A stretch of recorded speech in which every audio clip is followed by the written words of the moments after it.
శుభ్రంగా ఒక 2 సార్లు బాగా కడగాలి. మొదటగా అల్లం వెల్లుల్లి పేస్ట్ వేసుకోవాలి. తగినంత పసుపు యాడ్ చేసుకోవాలి.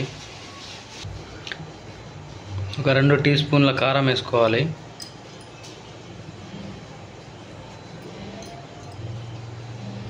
ధనియాల పౌడర్ యాడ్ చేసుకోవాలి.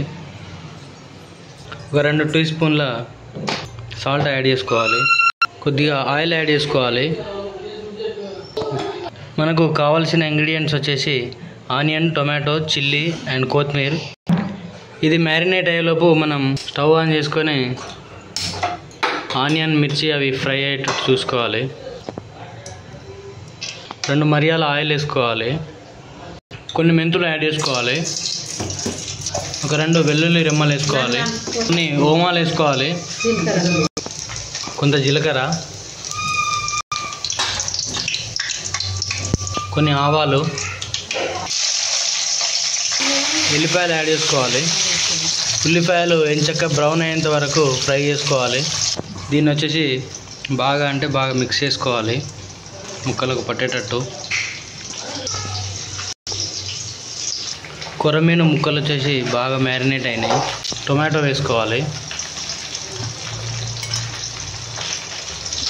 కొన్ని కొత్తిమీర వేసుకోవాలి. టమాటాలు అయితే ఎంచక్క ఉడికినాయి. టమాటాలు అన్నీ మంచిగా మిక్స్ అయినాయి. ఇప్పుడు మనం ముక్కలు వేసుకోవాలి.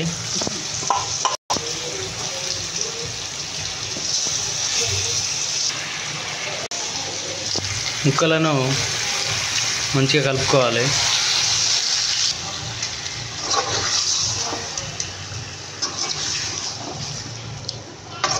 బాగా కలుపుకున్న తర్వాత క్యాప్ వేసుకోవాలి.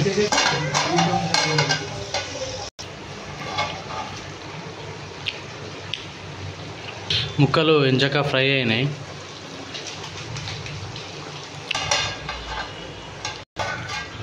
సో మనకు ఫ్లేమ్ వచ్చేసి చాలా లో ఫ్లేమ్లో ఉంది. ఇలా కొద్దిసేపు ఫ్రై అవ్వనియాలి. ముక్కలు చూర అవ్వకుండా ఇట్లా కలుపుకోవాలి మనం.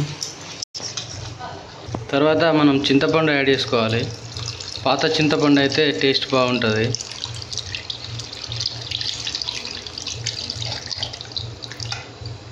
మనకు ఎంత పులుసు కావాలంటే అంత వాటర్ యాడ్ చేసుకోవాలి.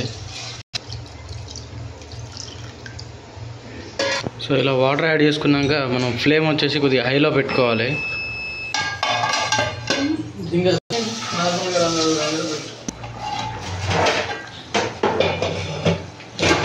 కర్రీ అయితే మనకు ఉడికేసింది బాగా. లాస్ట్కి మసాలా యాడ్ చేసుకొని కొత్తిమీర వేయాలి. లో ఫ్లేమ్లో పెట్టేసి క్యాప్ వేసుకోవాలి. ఒక 1 మినిట్లో కర్రీ అయిపోతుంది. సో మనకు గుమగుమలాడే కొరమీను కర్రీ రెడీ.